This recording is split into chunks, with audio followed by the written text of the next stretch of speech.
El baró de les tres punyetes.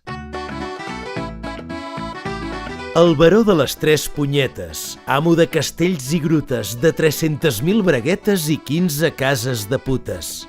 Amo també d'unes purgacions, 4 cavalls, 20 anys i una infecció als collons, va tenir cert desafiu amb el marquès del nap dret per haver-li fotut un pet de padre i muy señor mío. Per acabar la qüestió, el marquès, que no era un ase, va endinyar-li un cop d'espasa escarbotant-li un colló.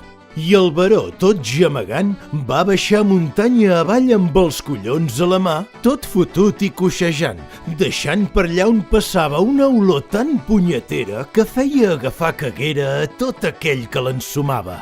Quan va estar-ne ben curat, ple de ràbia i de venjança, va jurar fer gran matança, trencant fils sense pietat. I el marquès li va enviar per declaració de guerra, conservats dins d'una gerra, els collons d'un capellà, una fava de gandul, 3 ulleres ensucrades, 35 xones vedades i 12.000 pèls del cul.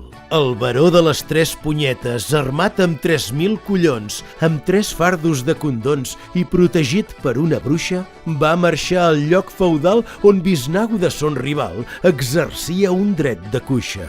Van caminar 20 jornades, van arribar molt cansats, els collons escaldats i les pixes rebregades.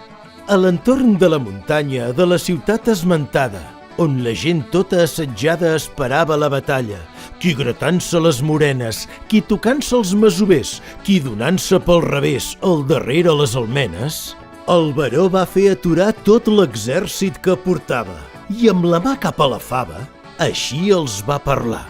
«Vassalls meus, us he de dir que feu tot igual que jo.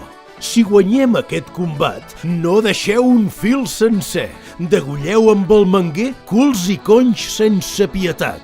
I si algú d'aquesta terra s'amaga dintre casa, no cediu, traieu l'espasa i plam, els collons per terra. No respecteu les donzelles, ni les àvies, ni les putes, ni tot el que són femelles».